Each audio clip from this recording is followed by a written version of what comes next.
எல்லாருக்கும் வணக்கம். இன்னைக்கு நாங்க வந்து KFETA தமிழ் யூடியூப் சேனல்ல வந்து இணைஞ்சிருக்கோம். என் பேர் சந்தேஷ். என்னோட நேம் வந்து நாராயணன். ஸோ நாங்க 2 பேரும் வந்து பாத்தீங்கன்னா இப்போ தொடர்ந்து வந்து நிறைய பொருளாதார ரீதியான தகவல்களையும் சேமிப்பு குறித்த தகவல்களையும் அதே போல வந்து பாத்தீங்கன்னா பங்குச்சந்தை குறித்த தகவல்களையும் இன்னும் பல விஷயங்களை வந்து இந்த ஒரு யூடியூப் சேனல்ல வந்து நாங்க விவரமா வந்து நேயர்களுக்காகவே சில கேள்விகளுக்கு வந்து பதில்களை வந்து அளிக்கிறது விதமாக இந்த ஒரு யூடியூப் சேனல் வழியாக உங்களிடம் நாங்க வந்து சந்திக்கிறோம். நம்மளுக்கு நேரம் கிடைக்கும் போதெல்லாம் ஒவ்வொரு வீடியோவும் நம்ம அப்லோட் பண்ணுவோம். தயவு செஞ்சு நம்ம யூடியூப் சேனலான KFETA தமிழ் யூடியூப் சேனலை நீங்க சப்ஸ்கிரைப் பண்ணிக்கோங்க. பக்கத்துல இருக்கிற பெல் ஐக்கானை தட்டி விடுங்க. நோட்டிபிகேஷன் அப்பப்போ கிடைக்கும். அதுக்கு ஏற்றபடி நீங்க வந்து பாத்தீங்கன்னா நம்மளுடைய வீடியோஸ்ல வந்து சிறப்பான தகவல்களை வந்து நீங்க பெற்றுக்கொள்ளலாம். நம்ம எதிர்பார்க்கலாம். ஸோ இந்த மாற்றத்தை சமூக ரீதியான மாற்றங்களையும் நம்ம எதிர்பார்க்க முடியும். அதே போல வந்து பாத்தீங்கன்னா நம்ம வந்து இதை வந்து ஒரு பிசினஸ் மாடலாகவும் கொண்டு வந்து வேலை வாய்ப்பு கூட உருவாக்க முடியும்னால இந்த வேலை வாய்ப்பு உருவாக்குறதுனாலையும் வந்து பாத்தீங்கன்னா அதுக்கேற்ற மாதிரியான ஒரு சந்தை உருவாகுது. அந்த சந்தை உருவாகிறப்போ ஆட்டோமேட்டிக்கா வந்து பாத்தீங்கன்னா காம்படிஷன் வரும். காம்படிஷனுக்கு ஏற்ற மாதிரி அவங்களுடைய வளர்ச்சியும் வந்து பாத்தீங்கன்னா அந்த காம்படிஷனுக்கு ஏற்ற மாதிரி க்ரோ ஆகிட்டே போகும்ன்ற ஒரு விஷயம். இது ஒரு எக்ஸாம்பிளுக்கு நான் சொன்னேன். அதே மாதிரி நிறைய வந்து வேலைகள் வந்து செய்யலாம். அதாவது இப்ப இன்ஜினியரிங்ல படிக்கிறாங்க பசங்க மாணவர்கள் அப்படின்னு பாத்தீங்கன்னா இன்ஜினியரிங்லும் நிறைய பிரச்சனைகள் இருக்கும். அவங்களுடைய துறைகள்ல நிறைய ப்ராப்ளம்ஸ் ஃபேஸ் பண்ணியிருக்கலாம். அதை வந்து எப்படி சால்ட் அவுட் பண்றது? இப்போ பாத்தீங்கன்னா ஆர்டிபிஷியல் இன்டெலிஜென்ஸ் சொல்றாங்க.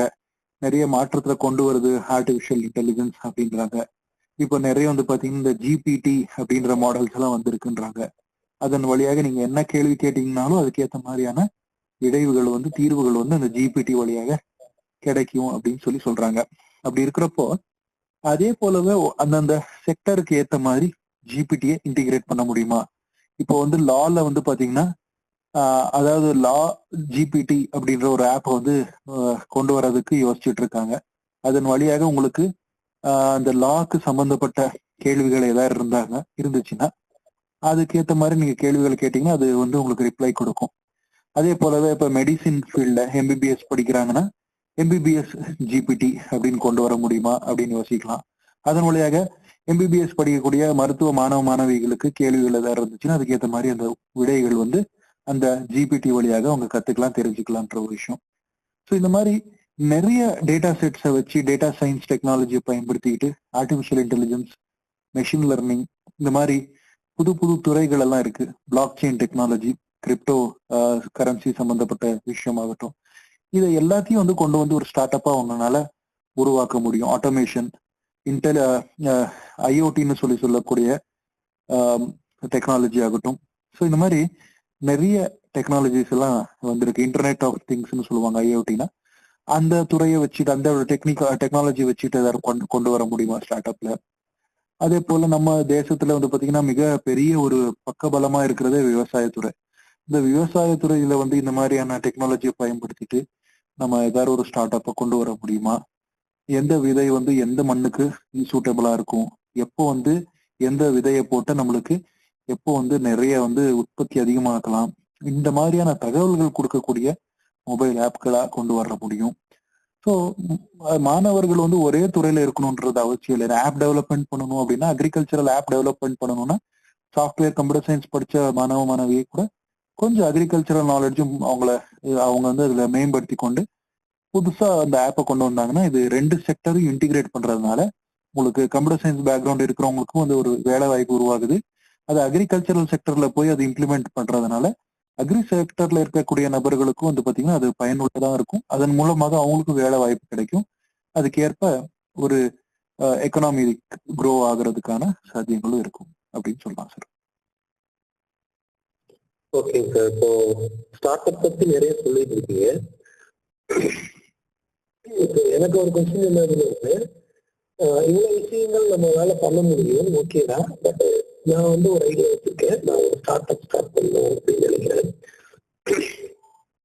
நான் வந்து ஒரு ஐடியா வச்சிருக்கேன். நான் வந்து ஸ்டார்ட் அப் ஸ்டார்ட் பண்ணணும் அப்படின்னு நினைக்கிறேன். அப்படிங்கும்போது அது நான் யார்கிட்ட போய் அப்ரோச் பண்றது, எப்படி நான் வந்து ஒரு ஸ்டார்ட் அப்பை வந்து ஸ்டார்ட் பண்றது, அது நம்மளே பண்ணிக்கலாமா இல்ல யாரோட சப்போர்ட்டோட பண்ணணுமா? ஆமா சார். இப்ப நீங்க சொன்ன மாதிரி பாத்தீங்கன்னா அரசாங்கம் ஒன்னும் பார்த்தோம்னா ஸ்டார்ட் அப்புக்கு ஏத்த மாதிரி அரசாங்கத்துடைய சப்போர்ட்டும் இருக்கு. அது போல ஸ்டார்ட் அப்ப நீங்க ரெஜிஸ்டர் பண்ணிக்கலாம் சார். அரசாங்கம் என்ன சொல்றாங்க அப்படின்னு பாத்தீங்கன்னா ஸ்டார்ட் அப் இந்தியா ஸ்கீம் அப்படின்னு சொல்லி இருக்கு. ஸோ நீங்க அந்த ஸ்டார்ட் அப் இந்தியா ஸ்கீம் அப்படின்னு கூகுள்ல நீங்க சர்ச் பண்ணீங்கனாலே அவங்களுடைய வெப்சைட்ஸ் எல்லாம் வரும். அந்த வெப்சைட் வரும். அந்த வெப்சைட் அதாவது ஸ்டார்ட் அப் இந்தியா .gov.in அப்படின்னு சொல்லி அது கவர்மெண்ட் வெப்சைட்.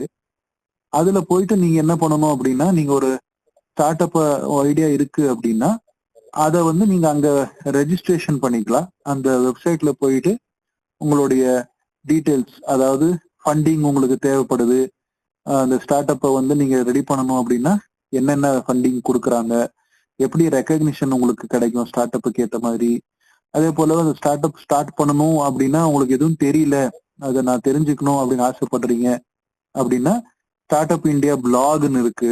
அதே மாதிரி ஸ்டார்ட் அப் இந்தியா கைடு புக்குன்னு சொல்லி கொடுத்துருக்குறாங்க. ஐடியா பேங்க்னு இருக்கு. அப்புறம் இன்டெலெக்சுவல் ப்ராப்பர்ட்டி ரைட்ஸ், அதாவது உங்களுடைய ஐடியா வந்து சிறப்பாக இருக்கு, அது வந்து நீங்க ப்ரொடெக்ட் பண்ணணும்னு ஆசைப்படுறீங்க அப்படின்னா அதுக்கு தான் ஐபிஆர்னு சொல்லுவாங்க. உங்க ஐடியா வந்து ப்ரொடெக்ட் பண்றதுக்கு அந்த ஐபிஆர் ரைட்ஸ் நீங்க வச்சிருந்தீங்கன்னா வேறவங்க யாரும் உங்களை ஐடியா வந்து இது திருட முடியாதுன்ற ஒரு விஷயம். ஸோ அது வந்து எப்படி நம்ம எடுத்துக்கிறது, இதை பத்தின எல்லா தகவல்களும் வந்து பாத்தீங்கன்னா இந்த வெப்சைட்ல உங்களுக்கு கிடைக்கும். ஆன்லைன் லர்னிங் கூட அவங்க கொடுத்துருக்காங்க ஆப்ஷனு. அதுல வந்து பாத்தீங்கன்னா நீங்க இந்த ஸ்டார்ட் அப்புக்கு சம்பந்தப்பட்ட ஏதாவது கேள்விகள் இருந்துச்சு அப்படின்னா அதுக்கேற்ற மாதிரி நீங்க ஆன்லைன் கோர்சஸ் அவங்க கொடுத்துருக்குறாங்க. அதுல போய் நீங்க ரெஜிஸ்டர் ஆயிட்டு அது மூலமாக நீங்க வந்து எப்படி வந்து என்னென்ன மாதிரியான விஷயங்கள் வந்து ஸ்டார்ட் அப்ல இருக்கும்ன்றதெல்லாம் நீங்க தெரிஞ்சுக்கிட்டு அதுக்கேற்ற மாதிரி நீங்க அந்த ஆன்லைன் சர்டிபிகேஷன் ப்ரோக்ராம் பண்ணீங்கன்னா உங்களுக்கு வந்து அந்த சர்டிபிகேட்ஸ் கொடுப்பாங்க. அந்த சர்டிபிகேட்ல வந்து பாத்தீங்கன்னா உங்களுக்கு அந்த ஸ்டார்ட் அப் இந்தியா இந்த லோகோ எல்லாம் போட்டு கொடுத்துருப்பாங்க. ஸோ அதன் வழியாக கூட உங்களுடைய நாலேஜை நீங்க இம்ப்ரூவ் பண்ணிக்கலாம். உதாரணத்துக்கு பாத்தீங்கன்னா இப்போ வந்து ஃபினான்ஷியல் அனாலிஸ்ட்ன்ற கோர்ஸ் இருக்கு அந்த இதுலயே வெப்சைட்லயே. அதே போல கிளவுட் கம்ப்யூட்டிங், என்டர்பிரினர்ஷிப் அப்படின்னு சொல்லக்கூடிய விஷயமாகட்டும், இது எல்லாமே வந்து பாத்தீங்கன்னா நம்ம இந்தியன் யூனிவர்சிட்டிஸ் உடைய வீடியோஸ் கொடுப்பாங்க, அதாவது அவங்களுடைய கண்டென்ட்ஸ் இருக்கும். அதே போகவே வெளிநாட்டுல இருக்கக்கூடிய ஃபாரின் யூனிவர்சிட்டி இப்போ வந்து என்டர்பிரினர்ஷிப்னு சொல்றோம். ஆண்டர்பிரினர்ஷிப்ன்றது வந்து பாத்தீங்கன்னா ஒய் காம்பினேட்டர் அப்படின்னு சொல்லக்கூடிய ஒரு ஸ்டார்ட் அப் ஆக்சிலரேட்டரை நீங்க ஸ்டார்ட் பண்ணணும்னு இருக்கிறீங்க அப்படின்னா அந்த ஒய் காம்பினேட்டர் அப்படின்றவங்களே ஒரு தனிப்பட்ட ஒரு வெப்சைட் வச்சிருக்காங்க. அதன் வழியாக கூட நீங்க எப்படி ஸ்டார்ட் அப்பை வந்து நீங்க பண்ணணும் என்ன அப்படின்ற தகவல் எல்லாம் அதுல இருக்கும். அது வந்து வெளிநாட்டுடைய ஒரு கம்பெனி ஒய் காம்பினேட்டர்ன்றது. அவங்களுடைய Y Combinator startup school அப்படின்னு இருக்கு. அல்லது நீங்க ஸ்டார்ட் அப் ஸ்கூல் .org அப்படின்னு கொடுத்தீங்கனாலே அந்த வெப்சைட்ல உங்களுக்கு வந்து அந்த கரிக்குலமோட எல்லா தகவல்களும் உங்களுக்கு கிடைக்கும். அதன் வழியாக நீங்க எப்படி வந்து ஸ்டார்ட் அப்பை ஆரம்பிக்க போறீங்க, என்னென்ன தேவைகள் இருக்கு ஸ்டார்ட் அப் ஆரம்பிக்கிறதுக்கு முன்னாடி, அதை பத்தினா எல்லா A to Z complete details வந்து பாத்தீங்கன்னா நீங்க கத்துக்கலாம். ஃபர்ஸ்ட் அதெல்லாம் தெரிஞ்சு வச்சுக்கிட்டு அதுக்கப்புறமா நீங்க முடிவு எடுக்கிறது மிக சிறப்பான ஒரு விஷயமா இருக்கும். ஏன்னா எடுத்த உடனே நாங்க வந்து ஸ்டார்ட் அப் ஆரம்பிக்கிறேன் அப்படின்னு சொல்லிட்டு எந்த ஒரு பேக்கப்பும் இல்லாம எந்த ஒரு விஷனும் இல்லாம நம்ம ஆரம்பிச்சோம் அப்படின்னா அது வந்து பாத்தீங்கன்னா ஏதாவது ஒரு இடத்துல வந்து நம்ம மாட்டிக்குவோம். அதனால நிறைய வந்து பாத்தீங்கன்னா உங்களுக்கு வந்து இன்ஃபர்மேஷன் கொட்டி கிடக்கு. இப்போ ஸ்டேட் வைஸாவே உங்களுக்கு ஸ்டார்ட் அப் இனிஷியேட்டிவ்ஸ் எல்லாம் வந்திருக்கு. இப்போ தமிழ்நாடு கவர்மெண்ட்லயே வந்து பாத்தீங்கன்னா ஸ்டார்ட் அப் ஸ்கீம்ஸ் எல்லாம் கொண்டு வந்திருக்கிறாங்க. கேரளா ஸ்டார்ட் அப் மிஷன் இருக்கு. அப்புறம் உத்தரப்பிரதேஷ்லயும் கூட வந்து பாத்தீங்கன்னா ஸ்டார்ட் அப், அதாவது ஸ்டார்ட் அப் .up.gov.in ஒரு வெப்சைட் இருக்கு. அப்புறம் ஸ்டார்ட் அப் மிஷன் .kerala.gov.in அப்படின்ற ஒரு வெப்சைட் இருக்கு. ஸோ நீங்க வந்து எந்த மாநிலத்தோடைய வெப்சைட்ல கூட நீங்க அதை போய் பார்த்து அங்கேயும் வந்து பாத்தீங்கன்னா ரெஜிஸ்டர் ஆன ஸ்டார்ட் அப் உடைய தகவல்கள் எல்லாம் அங்க இருக்கும். அவங்களுடைய ஐடியாஸும் அதுல சில வெப்சைட்ல ஷேர் பண்ணியிருப்பாங்க, அதை கூட நீங்க பாத்துக்கலாம். அதே போலவே வந்து பாத்தீங்கன்னா services.india.gov.in சொல்லி நேஷனல் போர்ட்டல் ஆஃப் இந்தியா அப்படின்னு அபிஷியலான வெப்சைட் கவர்மெண்ட்டுக்கு, சென்ட்ரல் கவர்மெண்ட்டுக்கு. அங்க வந்து பாத்தீங்கன்னா உங்களுக்கு ஸ்டார்ட் அப் சீட் ஃபண்ட் அப்படின்னு சொல்லி ஒதுக்கியிருக்காங்க. இந்த ஸ்டார்ட் அப் இந்தியா சீட் ஃபண்ட்ல வந்து பாத்தீங்கன்னா இன்குபேட்டர்ஸ் ஸ்டார்ட் அப்ஸுக்கு வந்து பாத்தீங்கன்னா ஃபைனான்சியல் அசிஸ்டன்ஸ் ப்ரொவைட் பண்றதுக்காக ஒரு ஃபண்டை உருவாக்கியிருக்காங்கன்ற ஒரு விஷயம். சமீபத்துல பட்ஜெட்ல கூட இதை பத்தின தகவலை வந்து ஃபினான்ஸ் மினிஸ்டர் சொல்லியிருந்தாங்க. அது இதெல்லாம் பார்த்த பிறகு வந்து பாத்தீங்கன்னா இல்ல நம்மளுக்கு இன்னும் நிறைய தகவல் தேவைப்படுது அப்படின்னு நினைச்சாங்க அப்படின்னா ஸ்டார்ட் அப் வந்து ஆரம்பிக்கிறதுக்கு இப்போ அமேசான்ல வந்து பாத்தீங்கன்னா நிறைய புத்தகங்கள் கிடைக்குது. அதாவது எப்படி நீங்க ஆன்லைன்ல ஸ்டார்ட் அப்பை ஸ்டார்ட் பண்ணணும், என்னென்ன மாதிரியான விஷயங்களை நீங்க பண்ணணும் அப்படின்ற விஷயம் எல்லாமே உங்களுக்கு கிடைக்கும் தகவல்.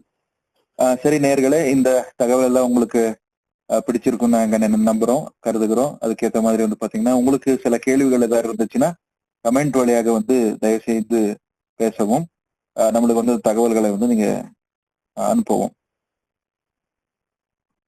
உங்களுக்கு இந்த வீடியோ பிடிச்சிருந்தது அப்படின்னா சப்ஸ்கிரைப் பண்ணுங்க, லைக் பண்ணுங்க. வேற ஒருத்தவங்களுக்கும் இது யூஸ்ஃபுல்லா இருக்கும், அவங்களுக்கும் தெரியணும் அப்படின்னு நினைச்சீங்க அப்படின்னா அவங்களுக்கு ஷேர் பண்ணுங்க.